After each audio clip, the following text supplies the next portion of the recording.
Yo, what is up? Welcome back to the Culture and Cannabis podcast. I am one of your hosts, Full-Time Tony, here with my guy, JC Coates. What's good, brother? What's going on? Not much, man. Just been rocking and rolling today. I kind of woke up late today, honestly. I woke up like at 8:30. Ooh, that's really late. Yeah, man. I know. I went to bed at like 2 or 3. It's like 2:30. I went to bed last night. I was late night grinding. Boozing it up? Or No, just working. Just grinding till full-time Tony, doing his thing. Just on the computer. Sometimes you just get going and you can't stop. Sometimes about burning the late night oil feels good. You know what I'm saying? Yeah. Sometimes you get in the groove. And You're just like, why am I gonna stop now? Right? I'll just sleep a little bit in the morning. Mm-hmm. I haven't had that in many years. Yeah. Many years.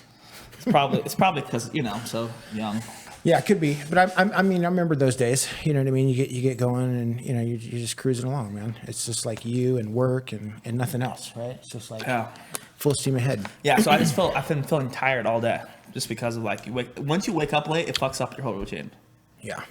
I mean, I was up at 4:45 this morning. Such a liar. I took my son to school at 6:30 this morning. He has to be at school at 6:30? 6:40 I dropped him off. I was in the gym for 2 hours before you were even awake this morning. Then I meal prepped and then took care of my sick fiance. Got my tooth pulled today, and now I'm here. There was definitely a nap somewhere in there. There hasn't been a nap today, and it's surprising. It's not been surprising. Surprising. Usually this guy's asleep by 3 o'clock, so surprising that you've been awake this long. True story. But listen, we have enough about us. We have a great guest today. Someone I'm pumped about. We do have a good guest. And I actually want to ask questions today. That's how pumped I am. Yeah, I know. I noticed that, right? and some of the pre-show warm up, you're super hyped about this. Yeah. And it's like anytime we have somebody from like our Oklahomies, right? Like people from Oklahoma, you always get really excited, right? It's just that energy that I get from them. I mean, it's a special place for cannabis, right? Oklahoma cannabis. Well, I mean, listen, I was just chilling on Instagram last week. Little background on who our guest is, and we follow a lot of people in Oklahoma, and there's some interesting content happening out in Oklahoma in the cannabis industry. This guy has some really cool content. He hit me up on Instagram, straight in the DM, telling you, man. It still goes down in the DMs. Always does. So the business goes down in the DMs. Hit me up in the DM. Mentions he's got a beautiful grow out in southern Oklahoma. He's doing a new launch. Wants to get on the podcast, tell a story. I said, man, let's make it happen. So we locked up a date. And so today we have Carlos Frias in the building today from Charly's Cannabis. Carlos, what's good, brother? Oh man, you're in the dry room, bro. Guys? You're in the dry room. That's fucking epic. You guys told me I needed somewhere quiet, so this is the most quiet place in the building. What are we smoking on, Carlos? So this is actually some Star Pebbles flower with some Star Pebbles hash. So I roll pretty big J's, man. I mean, they're like, this is what's left of it, but it was like a 2 gram joint, so nice. Like a gram and a half, 2 gram joint with like, I don't know, half a gram of hash in it or something like that. Oh boy, you guys are getting ripped. I like it. It's just another day for us, man. Well, listen, let's dive in here really quick. Tell everybody who you are and what you got going on right here at the moment. Yeah, I appreciate that. So my name's Carlos, and this is actually my brother, who's my business partner. We're co-founders of Charly's, and Charly's is we are a family-owned artisanal craft cannabis brand.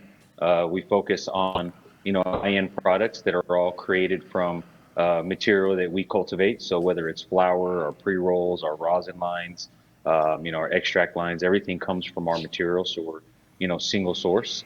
And we're here in Oklahoma, man. We just recently launched, and I'm just excited to be here. I'm excited you guys, are having us on, and let us use your platform to, to announce our brand to the world, and we're just excited, bro. Of course, man. That's what we're here for, man. Yeah, and I feel like I've been seeing you all over Instagram, and I don't know if it's just like we know all the same people in Oklahoma, but I feel like I've been seeing Charly's stuff everywhere, like the black tube with the white lettering. I feel like I've been seeing it all around, and I've heard only great thing about. You guys have 2 strains in the market right now, right? Yes, we have 2 strains. So whenever we launched. Coming from, and we can talk about this a little bit later, but, I've learned how to build businesses, and it's all about, efficiencies and find the things you do well and do them really well, right? So we didn't want to come out and try to grow, 10 different strains because everybody says, oh, the flavor wants, the market wants flavors, but you can build a solid brand around. I mean, Cookies did it with one strain, right? So it's more about building that brand and finding a couple of quality genetics that we could hit the market with while we kind of get our nursery dialed in and our planning dialed in and get everything dialed in so we can start running some different genetics down here. Nice.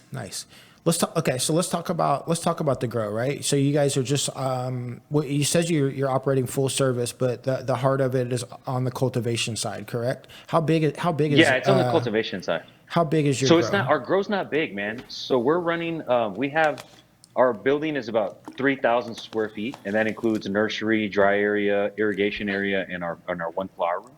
And the flower room that we have is 36 LEDs. We're running, Phaser Spectra 660. So we're only pulling about 20,000 watts in that room, but it's Okay. above 900 square feet of canopy, and we can pull down 100 pounds out of that room about every 70 days. So we're the first year was to come to market with between 500 and 700 pounds. And then turn that into a various number of products. So we can produce, if we're hitting on all cylinders, 700 pounds a year. This room, the way that it's designed, because it's micro drip, precision irrigation. It's a pretty high PPFD environment for the plants. We're pushing the CO2. Our VPDs are in check. I mean, it's pretty dialed in there. So we don't need a ton of space to produce what we want to kind of get started and launch. That's Nice. awesome. That's what I love about Oklahoma too, right? It's like people are like just making do with what they have. 100%, because it's possible. It's more possible, right? Like in Nevada, you might get laughed out of the room if somebody told you they were going to put a grow in Nevada with it was 3,000 square feet. Yeah, right? they'd be well, like, just like economically, it's just not feasible in this market. 100%. Like, they'd be like, why would you, why are you not getting hundreds of millions of dollars to build out this massive facility, right? Yeah. And so Not the case in Oklahoma, right? You have these, everyone talks about the craft cannabis and the artisanal, brands that feel good, right? Like the craft beers and stuff like that everybody just loves so much, right? You don't really see that in Nevada, at all, right? But it's really cool to see you pulling off that vibe and walking the walk with, being the single source and all that stuff. I mean, what's been your main obstacle for growing cannabis in the Oklahoma market and the Oklahoma climate? Dude, I'll tell you what. So let me answer Tony's question real quick. He asked me about genetics earlier, and I totally spaced because I was smoking this joint. So Chemical Sunset and Star Pebbles are the strains that we came to market with. And Star Pebbles is a cross made by Calculator, and it's Fruity Pebble OG crossed to Star Dog. And this is my buddy Surfer's selection. And then Chemical Sunset is OG Kush crossed to Chem Dog crossed to Orange Skittles. And that was made by Surfer as well. And he sent us seeds, and that's our selection. So that's what we came to market with. And Chem Sunset has really been the strain, I think, that set us apart down here because it has that orange, has that fruity gas that everybody's kind of looking for, and then it has some of those orange, Z terps in it, and gas and cheese, and it's just funky, man. But to answer your question, JC, so I think the biggest obstacle for us really was just climate. I think it's so humid down here, bro. I mean, it's so fucking humid, and keeping your weed dry is an issue here, and that's why most of the weed in Oklahoma is brown, because people don't know what the proper moisture content that you want in your cannabis when you're storing it long term, and they don't know, the proper curing and drying conditions, and they're in a rush to get it to market. So I think humidity, man, it takes us here. Like, we dry our crop for 17 days before we trim it, and in California or in Texas, when we were growing in Cali or in Texas, and even in Colorado, you're drying the crop in 7-10 days. It's kind of where you want it, and then you get it trimmed. Here, it just seems like, it's like forever. It almost feels like you can hang your plants indefinitely, and dry and just let them fucking cure, as long as you keep the humidity around 60, 65, but it's probably 80, 90% humidity at night. Yeah. Which is crazy. So it's that's crazy. So that's a big growing up smoking weed in Oklahoma, the weed was always super sticky. It would just be on your hands and everything, That it allows you, so if you know how to use the humidity to your advantage, and you can kind of extend your drying time with it, it's going to produce stickier resin, Yeah. you know, because it's going to dry slower. So that's one thing I have noticed that you said that it's interesting is that I've noticed that the resin on our plants stays a little stickier, you know. That's definitely something that I noticed when I went out to Oklahoma was the humidity immediately compared to Nevada, right? I was born and raised in Nevada, in Las Vegas. It's always been a super fucking dry climate. Smoking weed out here, the weed's always been, you know, essentially dust when you get to the time when you want to break it down. And I think growing up in certain parts of the country makes you have a different experience with cannabis. You're from Texas. You're a Texas boy. How did you get into cannabis even, right? You know, Texas is such a staunch state when it comes to cannabis and cannabis use. How did you kind of break into the scene? Like, what does that look like for you? So do you want the short version or the long version? Yeah, I mean, listen, man, we got time, so we can do either. So look, how did I get into the weed business? So I started in the weed business when I was probably 13 years old, and it's a really funny fucking story of how I got into the weed business. So my first experience with weed, I was in 7th grade. I was probably 12 years old, and you know, one of my older friends, it was a bad influence, invited me to some party, and then they busted out this Coke can with like brown looking fucking dust on top, and they're like, here, smoke this, you know, it's weed.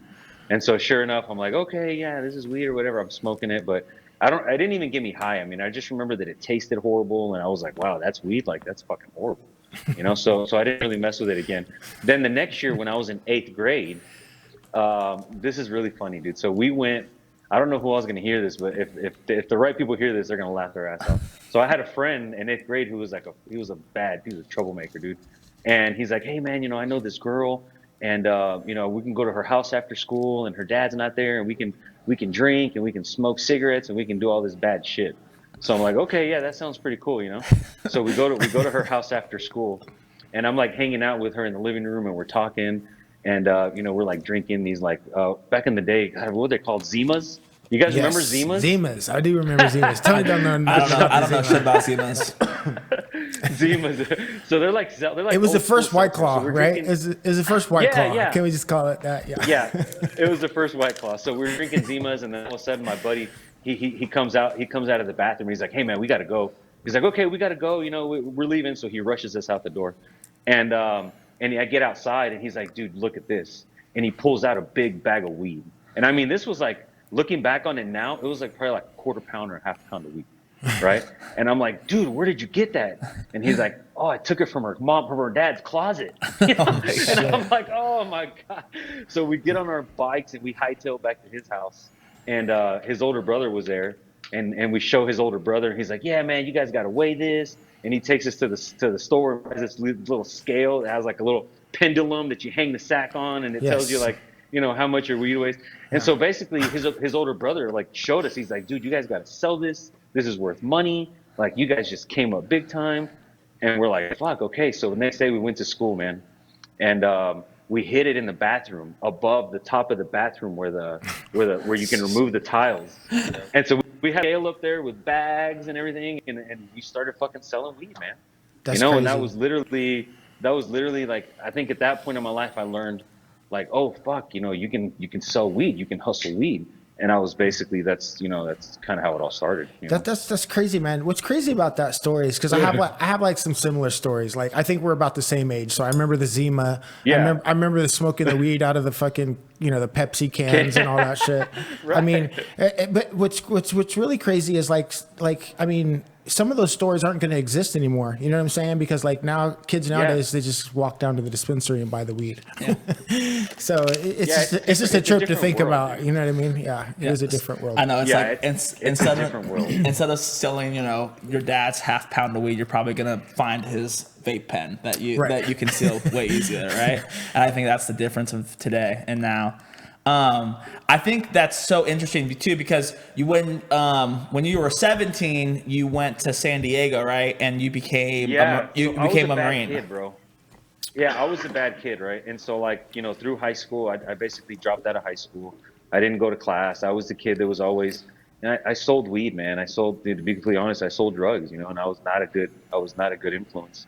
And when I was 17, I realized I actually I got my high school girlfriend pregnant, and it was like, shit, I'm gonna be a dad. Like, I need to figure out what I'm gonna do with my life. So I just decided I'm gonna go to the Marine Corps, and that's gonna straighten me out, and that's gonna be my plan in life. So I went to the Marine Corps, and I was stationed in San Diego, and that was like, a kid from Texas who never really traveled. Our parents really didn't. We didn't have much. I mean, I think we went to California once when we were little. To now living in San Diego, right? And this is like 1999, 1998. I was like, holy shit! Like, this is the place to be. You know what I mean? Like, Yeah. there's fucking San Diego is it, right? So Yeah. I just fell in love with Southern California, man. Yeah. It is beautiful out there. I mean, listen, bro, make you change your life. My mom always is mad at my grandparents because they came from New York to Las Vegas. So like, why just stop in the desert? You should have just went straight to California. I think California, and this might be crazy, but I feel like California has so much influence on Oklahoma, right? I feel like there's Dude, a ton. so many guys that are coming from California because it's like a safe haven in Oklahoma, right? Coming from California Yeah. to Oklahoma. Yeah. What do you Yeah. see, like, are the biggest similarities that you see from like maybe Prop 215 days now here in Oklahoma? Everything. Everything. This is Prop 215 all over again, bro. Yeah. It is the same. It is the exact same thing. And the first time I came here was 2019, right before COVID, right when I had sold my company. We sold our company in when did we sell? May of 2019, and so it was probably October, November of 2019. I came to some fights in Oklahoma, and one of my buddies that I trained with was fighting, and it was a cannabis fight, and they had like vendors. It looked like a. I thought I jumped into a time warp and went back to a session like 2005 in LA. Vendors set up everywhere that had their tents and their booths and their weed, and they're just like openly consuming and selling, transacting, and this is like at an event. And I'm like, holy shit, like you can do this here, And to me, that was like, I grew up in the underground cannabis world, bro. Like, I grew up growing weed in California, growing weed in Texas. I didn't become a legitimate businessman until 2015 when I launched my CBD brand. Right before that, it was all underground black market. So I came up in the whole, that vibe, that culture, the 215. I saw buddies. I have buddies that have built pretty big cannabis brands, right? And I saw how they did it. And these dudes were at the sesh. These dudes were with the community, bro. They were sharing their flower. They were out part of the culture, and they were, their brand became part of that culture, right? And so when I saw that here, I was like, holy shit, like, there's nobody here building a brand. Everybody here is like pop up vendor style. And like, they're at this event, and nobody here is like, I'm not gonna remember any of these vendors. I'm just gonna remember that there's fucking weed everywhere. Right. And so right then it was like, dude, it clicked, like, this is where we need to be. Because for us, this is a launching pad for like, we're looking at, like, Oklahoma isn't the end all be all for us. It was a low barrier entry point for us where we could come in as a family with our own capital and really, control our own destiny. So we're looking at other markets now. We're looking at New Mexico. We're looking at Arizona. Eventually, we're going to make our way back to SoCal. But it's just like, dude, I saw in Oklahoma when I came here what I saw in 2005, 2006, 2007 in California. That's what I saw. And I was like, opportunity. Is that what it is? Just the opportunity? I mean, what is it about that time that is so special for you that makes you want to jump in?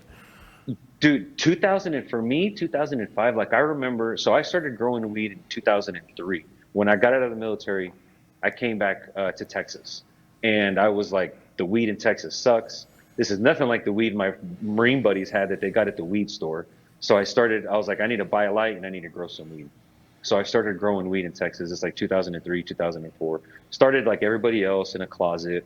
Started with seeds that I found in what we had there around back in the day, which is like, Mexican, basically bricked up Mexican weed. And those really didn't do anything. They were all hermaphrodites. So then over the period of from like 2003 to 2009, I became the grower that I am today because I spent all of my time researching cannabis. I was on forums, networking with all these breeders and people who are pretty big names now. You know, these guys, a lot of these guys have gone on to do some big things. And that time period where California had this, you know, this gray area that allowed people to interact with patients. And for me, that's like so key, because to build a brand, you have to build a relationship with your consumer, in this case, which is a patient. Like, how are you going to do that if you're in Vegas and you can't interact with them in a setting where you're consuming and they get to experience that? That's hard, right? So it's like Oklahoma allowed us to do that the same way that I saw all these brands like Alien Labs. Look at how that they built their brands at the Sesh. You know, that guy built his brand at the fucking Sesh and at the Cups. You know, so that to me, I right away when I saw that, that was the blueprint that I saw. And when I saw the opportunity here, it was like, you can apply that blueprint here. You know, That's awesome. Dope. That's dope. I had a question, but I just lost it. I'm sorry. That's okay. That's okay. So I mean, all right. So like, I mean, Oh no, I did. I didn't remember the question. Okay, here we go. It's okay. Sorry. So going back, you said you started the. I wanted to come back to this. There's two things I want to talk about. You talked about your CBD company that you sold. I definitely want to talk about that. And then you also talked about that you are like, you fight like competitively and like you train and stuff like that. So the CBD company, why did you get into that? How did you get into that? Like, what did that look like? That's interesting, dude. So we, in 2015. Texas passed medical cannabis. It's called Senate Bill 339. This very restrictive, stupid fucking law. And we were like, you know what? We need to go apply for a license, because if we can get one, we'll be one of the few companies in Texas that's licensed. So we literally shut down all of our operation in California. And we said, fuck it, we're going to go back to Texas, because we were at a point in our lives where my kids were getting older. I was tired of traveling, and I was really tired of being a criminal, to be honest with you. You know what I mean? Like, there's no such thing as a 40, 50-year-old, you know, criminal. They're typically in jail. So that was 34 at the time, 35, and decided, you know, this is the time in my life where I need to legitimize myself. So we decided to go back to Texas, apply for a license. We didn't get the license because it was so competitive. And our group came in 15 out of 48. So we were like, well, shit, what are we gonna do now? And a buddy of mine that was a grower was, I linked up with him, and he's like, oh, I'm growing hemp in Colorado, and you can sell it in Texas. You can sell it everywhere. It's federally legal. And I'm like, what? Like, okay. So I started researching and saw this huge opportunity, man, where, you know, the United States and the world was discovering this new cannabinoid. And there was a loophole in federal law the size of a fucking hemp truck that you could drive through. And people were starting to build brands. And so I was like, shit, you know, we need to like get in on this. So we literally just started buying oil and making products like in a commercial kitchen that we rented in Dallas, and we were making tinctures and all kinds of stuff. And I was like, I fucking started pounding on doors the same way that we sold weed to dispensaries in California. I was like, this is how we're going to sell CBD to smoke shops in Texas. And we just started pounding on doors, man, and showing them product.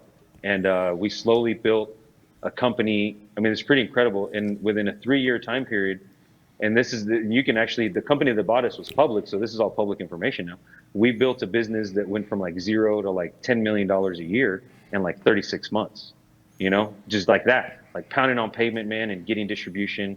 We were able to get products into CVS pharmacy, and it kind of like, for me, was a huge learning experience, right? Because I'm this guy that goes from like being this underground cultivator to like a founder of a company, to like a CEO of a company that has 70 employees that's doing $10 million a year, you know? And it was like, holy shit, it was a huge learning curve. And I learned in CBD that you got to have a brand, because if you don't have a brand, like, you're nobody. Like, you're nobody. If you don't have a brand, nobody's going to know who you are. When all the dust settles, your legacy, you don't have anything. You're going to be out of business. And so I basically, the same way that I went to school to learn how to grow weed, I immersed myself in branding and graphic design, and, you know, as much as I could, to learn about what is a brand and how do you create a brand. And we created the Green Lotus brand. And we did something really cool, man. We were the first U.S. company licensed to export CBD into Mexico, which was pretty cool. So we were a bunch of Mexican American kids now sending weed back to Mexico. For years they sent it to us. We were sending it back, and we caught the eye of a big VC in the summer of 2019, and they approached us and said, "Hey guys, we want to buy your company." Um, so we negotiated that for a while, and then we decided it was the right time to sell, and we sold the business and started our transition out of the business at that point, and that's when we kind of stumbled onto this market. So that's the CBD business for us. I think, first of all, I hated every day of it, if I'm being really honest with you, because I'm not the kind of guy that goes into an office and wears a suit. Okay. And so that was just hard for me, where I was like, at some point, like, I just want to be a co-founder. Like, I don't want to be a CEO. You know what I mean? Like, let's hire somebody to do that shit. But I had to do it. So I just learned a lot, man. And I think that kind of allowed us to see this opportunity and use what we knew to create a launching pad for ourselves. Phenomenal. I love that too, because it's like, I feel like there's so many people who would have saw that opportunity as CBD as like something that was beneath them, especially coming from the legacy market and how big you were in the legacy market. So the fact that you were like humble enough to realize like, yo, no, this is an opportunity for me and my family to be in a legal industry, so that I can like build a base to become a legal cannabis grower, which, a lot of people would have saw that. So, I commend you for that, man. That's big time. And then what a second thing of that question was you were talking about the reason why you got into the Oklahoma cannabis industry, because you showed up for like it seems like it was like probably the Canna Grudge, which they do out there. Yeah, it was called I think it was called a blunt force trauma. Okay. I saw that one. I did remember that one. Yeah. They were the first ones. And then everybody else kind of started doing them. But, the first time I went there, I was like, it was funny, dude, because I'm like, blunt force trauma is the name. I should have kind of figured something. Yeah. I brought my 14-year-old daughter with me, and we walked my pregnant wife, and we walk into the fight, and I'm like, oh shit. And my wife's like, she's like, what's fine? It's not like she's never around weed smoke anyway. You know what I mean? Like, okay, cool. Well, that's you fit in perfectly. That's Oklahoma for you. Right. Yeah. It's pretty wild, dude. Yeah. Can't you take your kids into the dispensaries, right? I don't know, bro. That's a good question. I think that's a really good question. Because I remember I was talking with someone about the law, and essentially what they didn't want to happen was you as a parent have to go pick up medicine, you go to a dispensary, and then you have your child with you, and it's like, well, don't leave them in the car. Don't leave them in the car. Like, what are you going to do? So you have to bring them in, right? So I think there is and Nevada is really bad about it. You can't even have your child in the parking lot. Of the establishment, which is ridiculous. That's crazy, because you can gamble, but there's legal hookers. Yes, but you can literally be in a gas station and buying Gatorade, and right next to the Gatorade is a slot machine. So it's just like, it doesn't make any sense, and it's shitty too because it doesn't help single parents. Like, if you're a single mom or a single dad, like, how are you supposed to go pick up your medicine? So it's ridiculous. I could talk all day about what's wrong with Nevada, so I don't want to get started on that train. So you fight, you box. What do you do? I train, Muay Thai. Yeah, so I train in Muay Thai. I started training in Muay Thai in probably 2004 and 2005, and it's something that I've done on and off basically my whole adult life, and I'm actually getting ready to compete for the first time in my life at the end of this year, which is pretty excited about. Where's that going to be at? So it's probably going to be at the FRC, which is the fighting round championship or something like that. That's also held here in Oklahoma. I was gonna compete in a cannabis event, but then after talking to like my coach and talking to like just kind of myself, really, I was like, you know what, like, me fighting is something that I have to separate from this brand, right? Because that's me, that's my personal journey. That's something that I do for myself. I'm not doing it for recognition. I'm not doing it to like, oh, Charly's fighting this. No, it's something that I wanted to separate the brand, right? Which like everybody. We've been here a year and a half, but like everybody knows who we are now. So it's like, if somebody gets wind, they're like, oh, Charly's fighting in this fight. It's going to become, oh, Charly, the brand is in this fight, which is like, I didn't want that. You know what I mean? So, plus you might hurt some of those. You might hurt some of those wannabe stoner fighters too. Yeah. You know what I mean? Yeah, that's pretty much what it is, bro. It's like wannabe stoner fighters, and that's another thing too. It's like, my coach is like, dude, you haven't had a fight, but like, you've been training for a long time, bro. And it's kind of like, we need to go get you some real competition. So we're gonna do the sanction, like, I think it's like the U.S. Muay Thai tournament at the end of this year, which will have real people my age, but they have the same experience. So I'll be fighting in the 40 category. So I just turned 40, so it'll be like 40 to 4. I think it's like 40 to 50, and then it's like masters or something. So that should be pretty cool, man. I'm excited about that. That's dope, man. That's really cool. It's just cool, Yeah. to like when you, because I feel like fighting, like UFC is, and just like any type of like boxing is so close with cannabis, especially now you have guys like Mike Tyson, Nate Diaz, and then local guys like Charly, who are involved in that community. I feel like there's so many guys, so it's really cool. Definitely goes hand in hand. Yeah. For sure. But listen, man, we're running out of time here. I definitely want to plug a couple things for you. I know for a fact that you guys have an event coming up at the beginning of September. You want to plug yourself with that? What's going on with that? That's our launch party, bro. That is going to be. I'm going to put that on record. That's going to be the most epic cannabis party of the year, because the theme of the party is Charly and the Dank Factory. And love it. There might or might not be Oompa Loompas there. You know what I mean? Nice. There I like it. There might. We gotta go, Tony. There might. Yeah, you guys gotta come. I got like 10 tickets left. I had 275. They're all fucking gone. It's industry, dispensaries, buyers, a couple of other brands. Homies that are coming in from out of state. And there might or might not be Cirque du Soleil meets cannabis. Oh my gosh. We might be making a trip out to Oklahoma in September. You might have to save us 2 tickets. Just save us 2. Maybe 3, depending on if our team comes. I'm going to save you. Hey, so I'm going to go ahead and put aside 4 tickets for you guys. Okay. And if you don't end up coming, I'm sure that there's somebody here that I can give them to that'll come. But well, me and JC are committing to coming. We're coming. It's you guys. Dude, what's the day? We're shooting a movie. It's September 11th. September 11th. Okay. You're shooting a movie. Yeah. Yeah, so we've been working with, I can't really say yet because that's kind of a big drop that's happening, but working with Cannabis, basically content creator who's done some documentaries on some of the biggest cannabis brands, and we're I met him 6 or 7 months ago. He started following us, and he's just like, dude, I want to work with your brand, so we're going to be shooting some content and doing like a little mini documentary that's probably going to be followed by like 1 or 2 videos after that. So sick. Kill it. So sick, man. Kill it. Where can they find you guys on Instagram? What dispensaries are you guys at? Plug yourself. So check us out at Charly's My Bud, Charly with a Y, CHARLY, Charly's My Bud.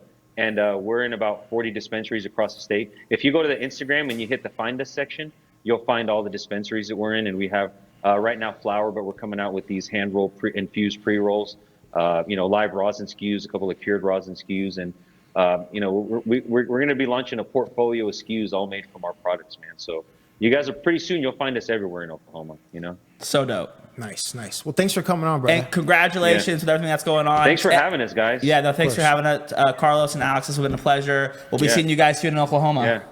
Yeah, I'll see you in September. Thank you guys so much. You guys have a good evening. Yeah, September. Yeah, we'll see you then. Let's go. Yeah. That's my kind of guy, dude. I love it. I was pumped. I was pumped for this podcast. You ever smoked weed out of a bent up aluminum can? No, I did smoke it. I have smoked it out of an apple.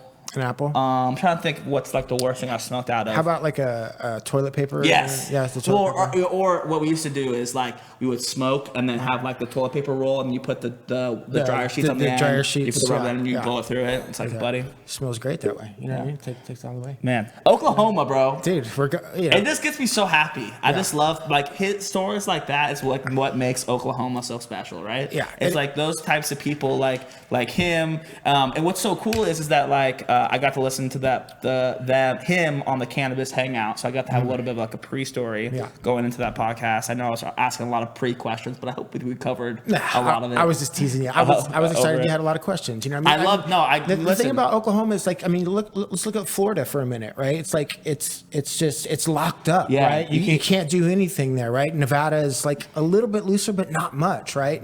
And so what does that do? It kills the culture. It takes people out of the game that are passionate about the plant. Not the case in Oklahoma, right? That's what makes that place so special. Is that you could stay in it for a very long time. You know what I'm saying? Like you don't need to be a massive player to stay in it. And that's what I love about it. You can do it for the love of it. You could do it for the love, man, for the passion. Because I was literally thinking about that last night. I was stoned as shit, taking a shower, just got done working out, playing some basketball.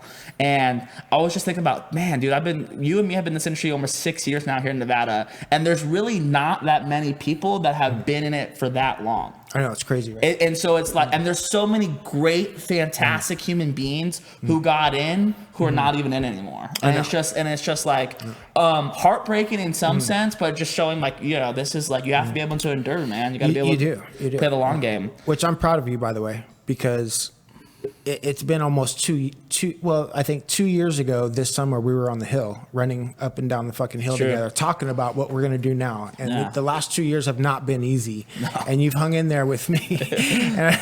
And, we're proud of you, brother. Yeah, I'm proud of you too. You got to take punches as a team, man. That's what it's all about, And that's what, we didn't talk about it, but Charly's Cannabis, Charly, my bud, is a family-ran company. And I forgot to mention that too. It's his whole family runs that thing. So, and that's how we are with Culture and Cannabis. We're a big family, right? It's, us two, Joy, Chuck, Renard, Dean, Marvell, Spencer, all of our people that are on our staff, Joy, all our writers, Kate, everyone that's helped us out in the meantime, and it takes a village, man, to raise a child, and that's how it is with the company, man. You got to have there's so many other people like Marnie and G and Brandon, and there's so many other people that have helped us along the way, and so that's what's so special is when you cultivate this community brands is that there's so many different people who can feel a part of it, right? Yeah. And so Nevada doesn't allow that to happen. So places like Oklahoma are special because you could see everybody working together almost, right? Like, and it's crazy. So that's my heartfelt talk. Yeah, Oklahoma, we love you. Oklahoma, we love you. We fucking love you. What else? I know we had some other shit. Oh, we're gonna be at the today. We're going to be at the Chamber of Cannabis. Aren't we gold sponsors? We are gold sponsors. For the Chamber of Cannabis. Super phenomenal. I'm asking Ricky Williams a question today, which I'm really pumped about. Ricky Williams. The question I'm asking him is, what is like the best piece of advice that you received in football that you think has helped you in cannabis? Because something that I think about a lot as someone who played sports my whole life, football mainly, is that there's so many different things that I remember my coaches telling me that I bring into the real world, like business world. And so it'd be interesting to hear someone who has a high level of athleticism, who's played on the highest level, to see, what kind of advice people are giving. Maybe it has to do with the grass, Possibly. Playing on the grass. Smoking grass. A little dad joke for you. Don't we have some pop-ups coming up soon? We got a pop-up coming up. Where do we have pop-ups? Fuck, I don't remember, bro. I think we don't have any pop-ups going on. I'm pretty sure we have one with the new dispensary that we're with. We could talk about that. The Hustler joints are now available at many dispensaries. Inyo, Nevada-made marijuana at all their locations. Exhale, Nevada. Where else? Soon to be at Canastars, Sierra Well, Sahara Wellness. Who else? I know there's a bunch more. I'm obsessing right now. More.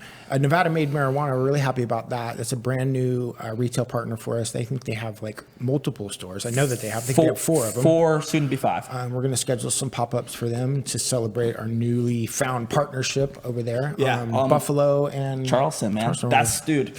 I love that store, man. Yeah. I just love that's on the corner and just faces right out. It's beautiful. Yeah, it's going down. There was something else I wanted to talk about on this freaking podcast today, and I'm spacing it so hard right now. And I don't know why I'm spacing things so hard today. I drank coffee before I came here for this exact reason. I don't know. Smoking a Zaza. I think that's it. We had something else at the end of this month. I don't remember. I'll figure it out. I'll post about it on Instagram or something. But other than that, man. You got anything else you want to say? Go to the website. Read all the news stories. Yeah. Daily articles up there. Listen, if you want to learn about the industry, what's happening, go to our website. Check it out. New articles every day. That's it. All right, guys. Well, happy Thursday. I hope everyone had a great time listening to this podcast. I'm one of your hosts, Full Time Tony, here with JC Coates, and we'll see y'all next week. Peace.